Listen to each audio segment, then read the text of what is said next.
सत साहिब दर्शकों, मनुष्य अपने जीवन में अनेकों भक्ति साधना करता है, लेकिन फिर भी वो परमात्मा से मिलने वाले सुखों से वंचित रह जाता है। दर्शकों, ऐसी ही एक सच्ची कहानी है सुंदरगढ़ उड़ीसा की रहने वाली शील्या जी की।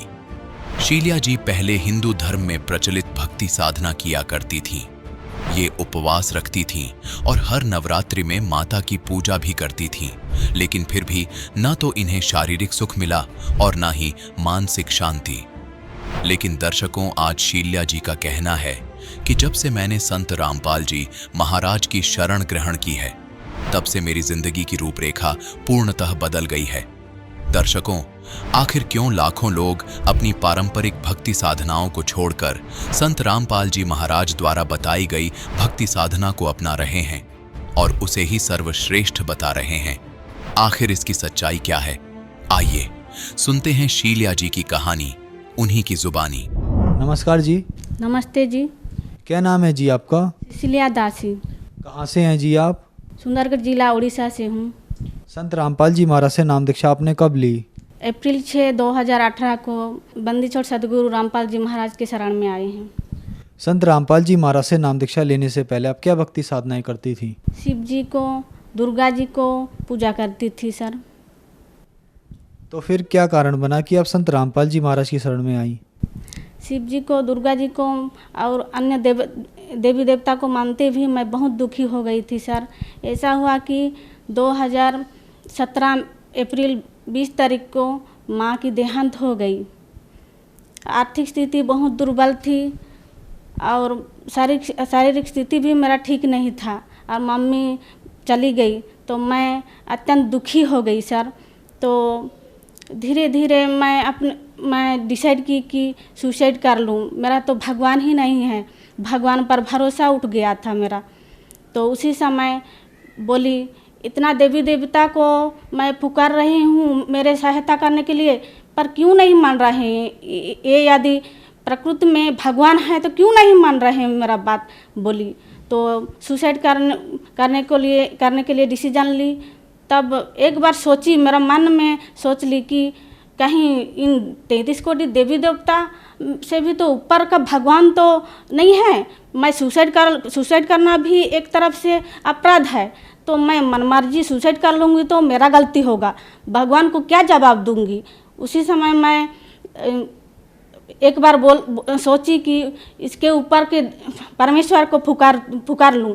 तब मैं पुकार ली, हे भगवान मेरे को सहायता कीजिए, इसके ऊपर क्या और भी भगवान है क्या? परमेश्वर मुझे सहायता कीजिए, नहीं तो 3 दिन के अंदर मैं सुसाइड कर लूँगी। आपके ऊपर मेरा विश्वास नहीं उठ जाएगा और कभी भी विश्वास नहीं करूँगी, ऐसा बोली। तो उस दिन में वैसा फुकारी, रोई कमरे के अंदर। तब रात को ऐसा ही बिना खाए पिए मैं सो गई। तो भगवान ने रात को सपने में, परमेश्वर में आए और मुझे अवगत कराए कि बेटा मैं हूँ, मैं तुझे ढूंढ रहा हूँ, तू मुझे ढूंढ रही है, बोले। तो उसी समय मैंने थोड़ा विश्वास आया कि भगवान के ऊपर विश्वास आया। सुबह उठी, थोड़ा मुझे खुशी लगा कि जो भी हो आज मैं भगवान से बात की। तो उसका पीछे और मैं उसका पीछे फिर भी मैं, भगवान तो है, जहीं भी जाऊंगी तो मेरा स्थिति ठीक हो सकता है बोली। और मैं थोड़ा झाड़ फूक में थोड़ा विश्वास भी करती थी। मेरा आर्थिक स्थिति ठीक नहीं है था सर।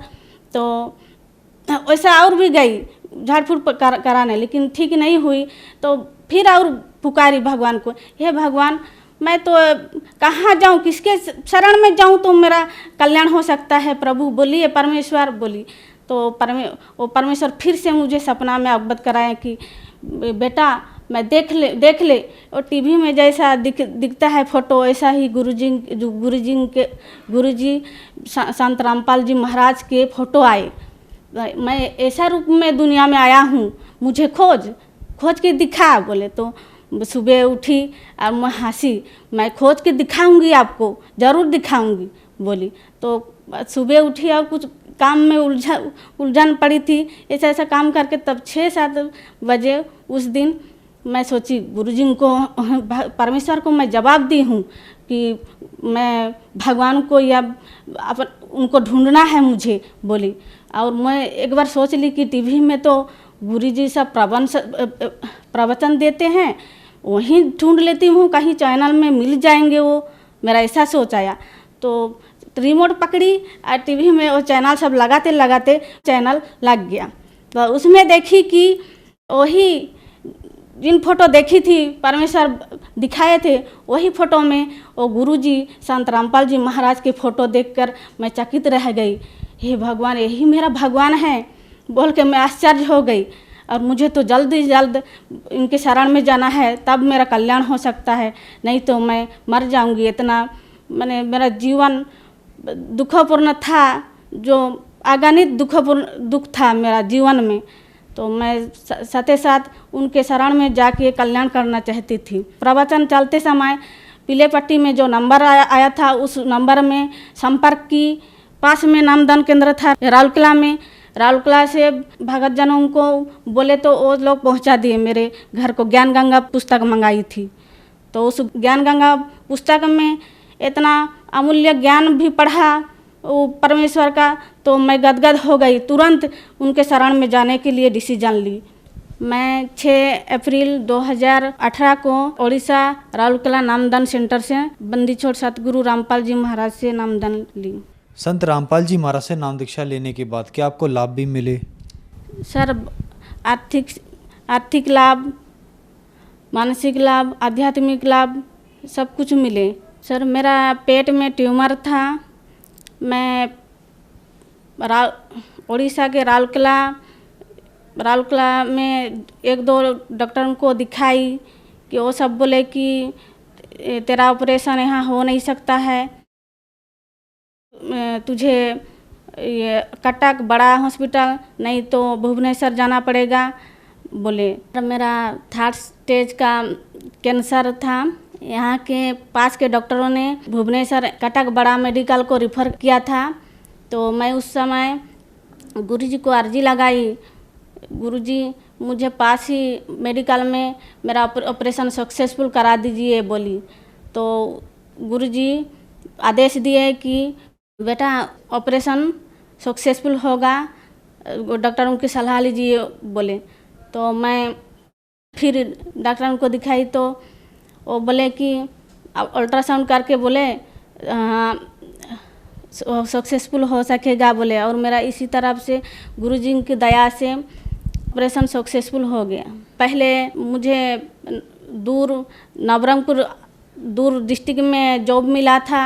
उसके बाद गुरुजी को दंडवत प्रणाम करते समय अर्जी लगाती थी कि गुरुजी मुझे बहुत दिक्कत हो रही है, पास डिस्ट्रिक्ट में मुझे जॉब होने से अच्छा होता बोल के अर्जी लगाई। तो पास डिस्ट्रिक्ट वही 5 महीना के अंदर अपने ही जिला के अंदर मेरा जॉब हो गया। मैं एक हाई स्कूल गवर्नमेंट टीचर हूँ। संत रामपाल जी महाराज से नाम दीक्षा लेने के बाद आपको बहुत सारे लाभ प्राप्त हुए, तो संत रामपाल जी महाराज से नाम दीक्षा कैसे ली जा सकती है? सर, अनेक चैनल चलते हैं टीवी पर। प्रवचन चलने के समय एक पीली पट्टी में नंबर आता है, उसी नंबर से संपर्क करने से गुरुजी से नाम दीक्षा ले सकते हैं। धन्यवाद जी। सत साहेब जी।